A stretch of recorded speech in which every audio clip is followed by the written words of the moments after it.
صدقات و خیرات اور زکوٰۃ و عشر کا مفہوم کیا ہے؟ تو یہ 4 آپ نے الفاظ بولے ہیں. ایک صدقات یہ قرآن پاک کی ہی اصطلاح ہے. اللہ تعالیٰ ارشاد فرماتے ہیں خذ من اموالہم صدقۃ وتطہرہم وتزکیہم بہا.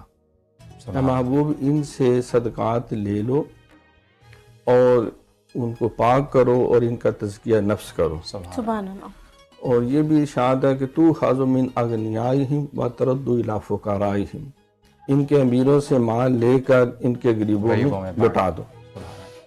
تو صدقات اس کی واحد ہے صدقہ، نیکی، خیر، بھلائی جو لغوی معنی ہے.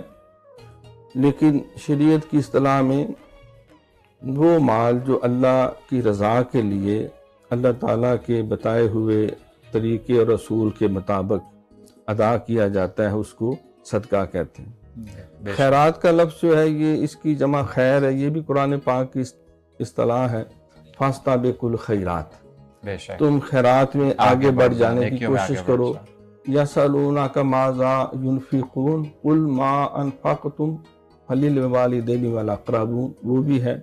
اور یہ بھی فرمایا کہ جب تم کوئی خیرات کرتے ہو تو وہ اس کی ترتیب یہ ہوگی. تو اس کا معنی بھی بھلائی بھی ہے، نیکی بھی ہے. لیکن یہاں پھر اس کا اصطلاحی مفہوم یہ ہے کہ اللہ کی رضا کے لیے اس کے اور اس کے نبی کے بتائے ہوئے حکم اور طریقے کے مطابق اپنے مال کو ان لوگوں میں خرچ کرنا، ان تک پہنچانا جن کا حکم دیا گیا ہے. پھر زکوٰۃ یہ ایک عام اصطلاح ہے. قرآن پاک میں اللہ تعالیٰ نے اس کا جگہ جگہ ذکر کیا وَأَقِیمُوا الصَّلَاةَ وَآتُوا الزَّکَاةَ. نماز قائم کرو، زکوٰۃ ادا کرو. اور قرآن پاک میں 80 سے زیادہ جگہ ایسی ہیں جہاں پہ نماز اور زکوٰۃ دونوں کا اکٹھا حکم ہے. اور سرکار کا فرمان ہے کہ جو نماز پڑھے اور زکوٰۃ نہ دے تو اس کی کوئی نماز نہیں.